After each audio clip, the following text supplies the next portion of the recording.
Full-scale search is continuing for the missing Sheffield toddler who disappeared. The 21-month-old baby disappeared in the region of Icalese in the northeast of the island. It's feared that it was horrific. Not only are you in a foreign country, you don't understand the language. You're trying to come to terms with something that only happens in films or nightmares.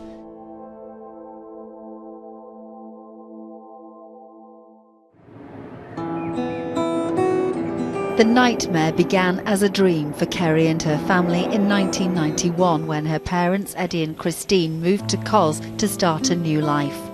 Keen to be close to her mum and dad, Kerry soon followed with Ben, her partner Simon and her brother Stephen.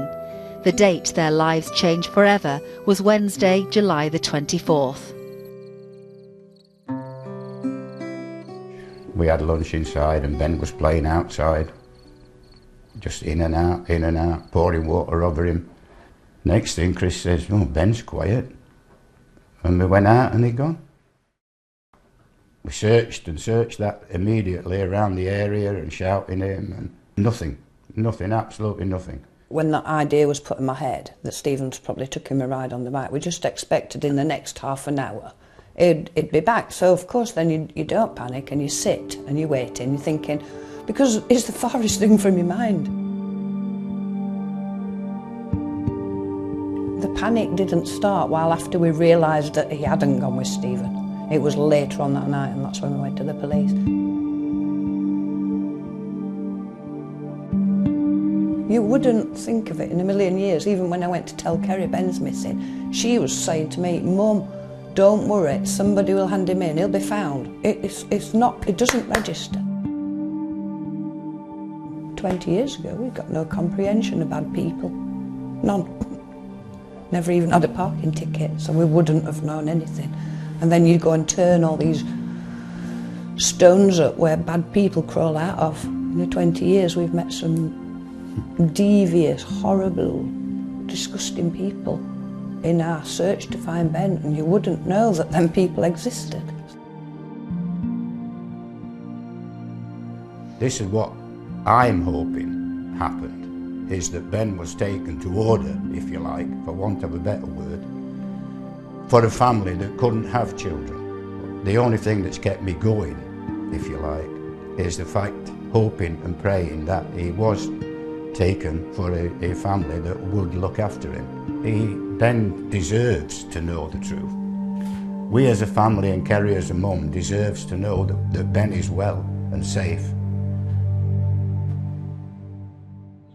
Explanation is that somebody has taken him. However strong Kerry and her family remain, the memories of being a teenage mum in a foreign country, facing every parent's nightmare, will never fade.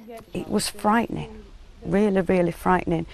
They had their own system, which obviously wasn't enough for us. But then again, whatever they did, I suppose, wasn't enough. That, you know, Ben wasn't found within the first 24 hours, the first 48 hours. So nothing's enough, obviously, is it?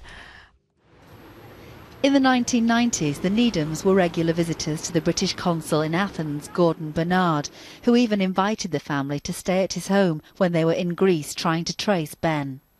Now retired, Mr. Bernard has spoken for the first time of the day he believed Ben was going to be handed over via a go-between, a prisoner phoning instructions from a jail in Larissa, the same town where Ben was possibly spotted in the town's hospital 5 years earlier.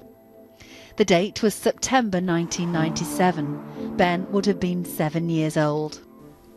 The first indication was a phone call to the embassy, which was put through to me from a person connected with the local council in Larissa. And he said that he'd been contacted by a prisoner in Larissa jail called Betsios.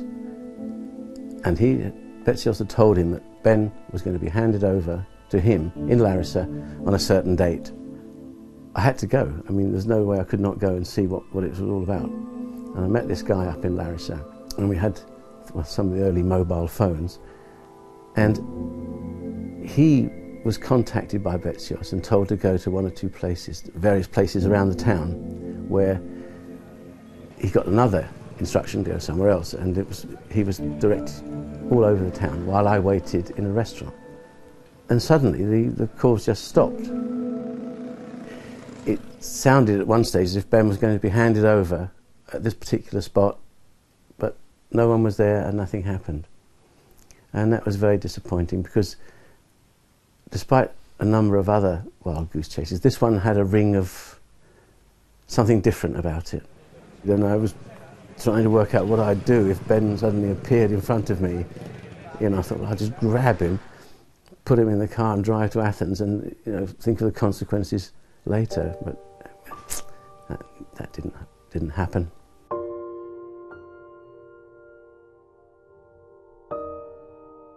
Ben's sister, Leanna, has shared her mum's pain and has visited Cos as part of the family's search, the last time 4 years ago when she was 13.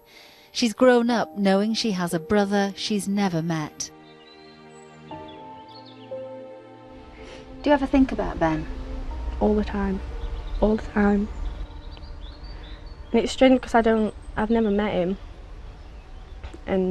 But I'd love to. I think all of us would, but it's every day that he's in our thoughts, every single day. We always talk about him. It's mind-boggling, if you like, that I've got a brother that I've never met, which is really strange. I've got friends that have got brothers, and it's horrible.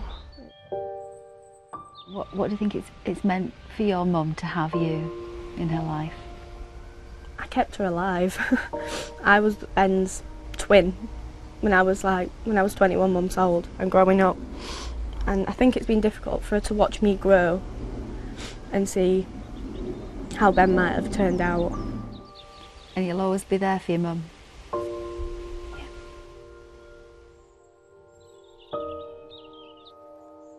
I don't expect, I'm never going to have that fairy tale ending, am I, where he comes back and he moves back here with me and his sister and his nanny and his granddad. I'm never going to have that.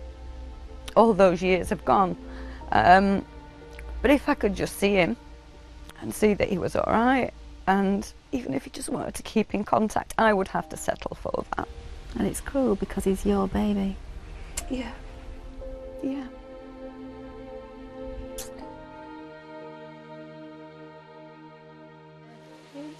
Since Ben disappeared, Kerry has had the unstinting assistance of South Yorkshire Police. For the last 6 years, her family support officer has been Jane Morley. I'm there for her. Whenever she needs somebody, I'm at the end of the phone and she knows that I'll come round and see her. Working with them through their day-to-day life, you become really involved with them and you feel their pain, you feel the joy, and you do get to know them really, really well. The family believes one of the ways to solve the mystery of Ben's disappearance is to look again at the case from the beginning. If you were in Greece, on the island of Kos, from the 24th of July, check back any video footage or your holiday photographs, sift through them one by one and have a look at them. Ben may be in the background of something. Did you travel on a ferry? People may just have captured Ben in one of their holiday photographs that they're not even aware of. 20 years down the line, Kerry's now hoping the explosion of social networking sites could provide the breakthrough. In 1991, there were no mobile phones, there were no internet. It didn't actually get that impact of, hundreds and hundreds, millions of people involved in the search for Ben. You could be sat in front of a TV screen thinking, that looks like me. If you think that there's anything particularly strange within your life, how you've been brought up, if you've never seen, newborn photographs of yourself, or, you've not got no medical records, get in touch. You might not be, but there's a possibility that you could be.